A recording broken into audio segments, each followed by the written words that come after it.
بسم الله الرحمن الرحيم. أنيقو مقعيقو خضر قون جامع أنا أفاينك حسب قوعد قارة أمريكا. waxaan jecelahay halkan inaan fariin aad iyo aad u muhiim ah ina muuqatay waqtigeedii ku haboonayd inaynu soo gaadhnay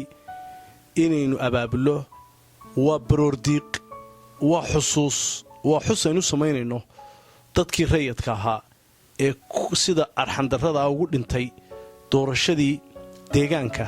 ee la qabtay 2012 November oo imika bishan aynu bilaabnay ee maanta ay kowda tahay November ay inooga hadhay 25 cisho guda iyo dabadba shacbiga waxaan ka codsanayaa caruur iyo waayeel rag iyo dumar mujaahid iyo muxaafidba in arinta aynu culays weyn iska saaro way dunidan markay waxyaabo taariikhda gala ku soo maraan waa inaad mar walba dareen ka muujisaa si uu ugu cibro qaato maamuladii waxa geystay inaynu ilowna maaha xuskii 18 May weyn xusnaa waa waqti murugale oo inaga soo maray maamulkii hore siyaad bare tanna maanta doorasho lagu hungoobay oo masiirkii siyaasadeed ee arrimaha dibadda Soomaaliland meel kaga dhacay oo xuquuqul aadamiga halkeenu ka taagnayn hoos u dhigay ayay doorashadaasi qof Soomaaliland ku farxayana ma jiro inuu maqalkeedu maqlo dilkii ka dhacay weynu aragnay iyo dadkii ku dhintay sida arxandarradaha saylac kaga soo bilow awdal ku dar hargeysa u badnaato ilaa iyo sool waxaan la dafiri karin oo wax taariikhda ku xusan marka waxaan ka codsanayaa walaalayaal dhamaantiinba u diyaar garooba xuska munaasabadayada is abaabula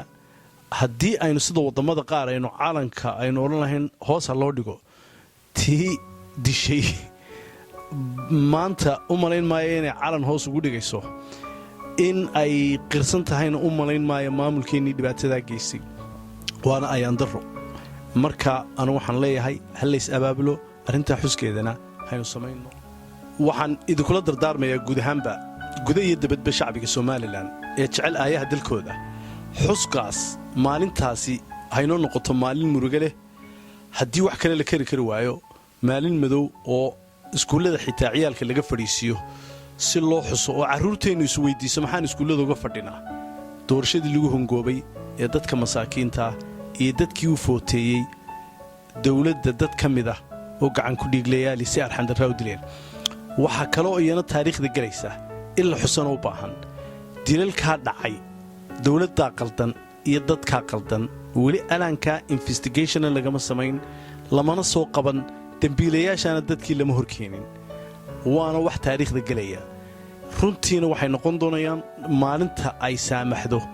in dambiilayaasha qaran